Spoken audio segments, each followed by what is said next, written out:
வணக்கம் ஃப்ரெண்ட்ஸ்.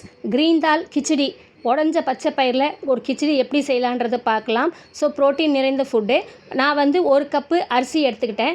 அதே கப்பில் ஆஃப் கப்பு அரை கப்பு உடஞ்ச பச்சை பயிர் எடுத்துக்கிட்டேன். இது ரெண்டுத்தையும் மிக்ஸ் பண்ணி கழுவிட்டு, இதுக்கு தேவையான அளவுக்கு வேக வைக்கிற அளவுக்கு தண்ணியை ஊற்றிட்டு, மஞ்சள் தூள், உப்பு இது மட்டும்தாங்க ஆட் பண்ணுறேன். நம்ம இது ஒரு விசில் வந்ததுக்கப்புறம் கேஸை ஸ்லோ பண்ணிவிட்டு 3 விசில் வர வச்சுட்டு கேஸை ஆஃப் பண்ணிவிட்டு, காற்று இறங்கினதுக்கப்புறம் இதை ஓப்பன் பண்ணி மிக்ஸ் பண்ணலாங்க.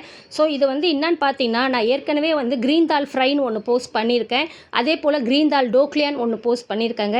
இந்த பச்சை பயிர் முழுசாக சாப்பிட்டாலும் சரி, இந்த மாதிரி உடஞ்ச பச்சை பயிர் சாப்பாடில் சேர்த்துக்கிட்டாலும் சரி, உடம்புக்கு ரொம்ப நல்லது, சத்துள்ள ஆகாரம். வாரத்தில் 1 வாட்டி இல்லை 2 வாட்டி செய்யலாங்க. அதுவும் இந்த கிச்சடி பார்த்திங்கன்னா ரொம்பவே ஈஸி, எல்லாருமே செஞ்சு சாப்பிட்லாம். ப்ரோட்டீன் பவுடர் வெளியில் வாங்கி சாப்பிட்றதுக்கு இந்த ப்ரோட்டீன் நிறைஞ்ச ஃபுட்டை வீட்டில் இருக்கவங்க எல்லாருமே சாப்பிட்டா நல்லது. இது சர்வ் பண்ணும்போது இந்த மாதிரி நெய் தடவிட்டு உள்ள கப்பில் போட்டு திரும்பி இது பண்ணி மேலே நெய் ஊற்றிட்டு சர்வ் பண்ணலாம். இதுக்கு மீண்டும் தாளிக்கணும்லாம் அவசியமே இல்லைங்க. இது அப்படியே சாப்பிட்லாம். சைட் டிஷ்ஷாக நான் எலுமிச்சப்பழம் ஊறுகாய் வச்சுருக்கேன். உங்களுக்கு யாருக்காவது எதாவது தேவைப்படுதுன்னா பொரியல், துவையல் அந்த மாதிரி ஏதாவது வச்சுக்கலாம். இன்னொன்று, இது மீந்துருச்சுன்னா இது கூட தயிர் கலந்து சாப்பிட்டாலும் இன்னும் ருசியாக இருக்குங்க. ஸோ இந்த ப்ரோட்டீன் நிறைஞ்ச ஃபுட்டை நீங்கள் எல்லோரும் வீட்டில் செஞ்சு பார்த்துட்டு சாப்பிட்டுட்டு எப்படி வந்திருக்குன்னு சொல்லுங்கள்.